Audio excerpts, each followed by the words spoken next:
বিএনপির ভারপ্রাপ্ত চেয়ারম্যান তারেক রহমান তার মা খালেদা জিয়াকে দেখতে এভারকেয়ার হাসপাতালে গেছেন। সেখানে আছেন সহকর্মী তৌফিক হাসান তুহাদ। সরাসরি চলে যাচ্ছি তার কাছে। তুহাদ, আপনার কাছ থেকে জানতে চাচ্ছি, এই মুহূর্তে তারেক রহমান তার মাকে দেখতে এভারকেয়ার হাসপাতালে আছেন। কি আছে ব্যাপারে আপনার কাছে তথ্য জানাবেন আমাদের বিস্তারিত। এই মাত্রই এবারকার হাসপাতাল থেকে বের হয়ে গেলেন বিএনপির ভারপ্রাপ্ত চেয়ারম্যান তারেক রহমান।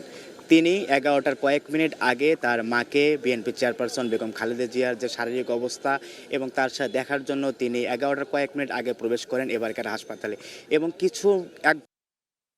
তিনি বের হয়ে গিয়েছেন। এইমাত্র তিনি এবং তার যে গাড়ি বহর সেটি বের হয়ে গিয়েছে। নোভা এলইডি টিভি, ঝকঝকে ছবি, নিখুঁত শব্দ, 5 বছরের ওয়ারেন্টি। নোভা মানি, সঠিক মান, নিশ্চিত সেবা। রাতেও তিনি এসেছিলেন এবারকার হাসপাতালে তার মার যে চিকিৎসা, সবশেষ যে চিকিৎসার যে শারীরিক অবস্থার যে খোঁজখবর সেটি নিয়ে খোঁজ নিতে এসেছিলেন এই এবারকার হাসপাতালে। আজও তিনি এসেছেন এবং এইমাত্র বের হয়ে গিয়েছেন। গতকাল তার যে ব্যক্তিগত চিকিৎসক এজেড-এম, বিএনপি চেয়ারপারসন বেগম জিয়ার যে ব্যক্তিগত চিকিৎসক AZ-M, doctor AZ-M Zahid Hossain, তিনি ব্রিফিং করেছেন এবং তিনি জানিয়েছেন যে বেগম জিয়ার শারীরিক অবস্থা এখন পর্যন্ত সংকটময়। তার যে সংকট সেটি কাটিয়ে ওঠার পর ভালো কিছু আশা শোনার সম্ভাবনা বলে জানিয়েছেন এজেড-এম জাহিদ হোসেন। এখন পর্যন্ত আমরা এখানে অবস্থান করছি গণমাধ্যম কর্মীরা। ভিতর থেকে যে মেডিকেল বোর্ড আমাদের যদি কোনো ধরনের ব্রিফ করে থাকে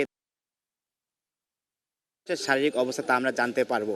এবং বিএনপির ভারপ্রাপ্ত চেয়ারম্যান তারেক রহমান আজ প্রথমবারের মতো কার্যালয়, রাজধানীর গুলশানের যে কার্যালয়টি, সেখানে প্রথমবারের মতো তিনি আজ প্রবেশ করেন এবং সেখানে টানা 10 ঘন্টা অবস্থান করার পর বৈঠক শেষে তিনি বের হয়ে আসেন এবং সেখানে উপস্থিত ছিলেন স্থায়ী কমিটির সদস্যরা এবং 1 ঘন্টা ভিতরে প্রবেশ করেছেন এবারকেয়ারে এবং সেখান থেকে বের হয়ে এইমাত্র তিনি এবং তার গাড়িবর বের হয়ে গিয়েছেন।